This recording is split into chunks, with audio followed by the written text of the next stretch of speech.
Hi friends. మనిషి వివిధ రకాల భాషలలో మాట్లాడగలడు.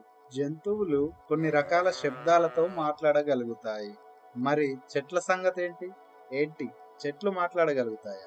వినడానికి ఆశ్చర్యంగా అనిపిస్తుందేమో, కానీ చెట్లు కూడా ఒకదానితో ఒకటి మాట్లాడుకుంటాయి. ఎలాగంటే మొక్కలు తమ వేర్ల ద్వారా ఒకదానితో మరొకటి కెమికల్ సిగ్నల్స్ పంపి మాట్లాడుకుంటాయి.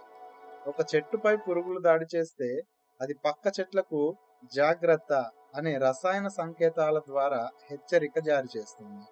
దాని చుట్టూ ఉన్న మొక్కలు వెంటనే తమ ఆకుల్లో రక్షణ రసాయనాలను ఉత్పత్తి చేస్తాయి. ఇంకా ఆశ్చర్యకరమైన విషయం ఏంటంటే, మనం మన పిల్లలకి ఎలా ఆహారం తినిపిస్తామో మనలాగే పెద్ద చెట్లు తమ పిల్ల మొక్కలకు పోషకాలను అందజేస్తాయి. చెట్లు కూడా తమ పిల్ల మొక్కలపై మమకారాన్ని చూపిస్తాయి. ఎంత అద్భుతం కదా ప్రకృతి! ప్రకృతికి కూడా ఒక భాష ఉంటుంది. అయితే అది అందరికీ అర్థమయ్యే లిపిలో ఉండదు. దాన్ని మన మనస్సుతో అర్థం చేసుకోవాలి.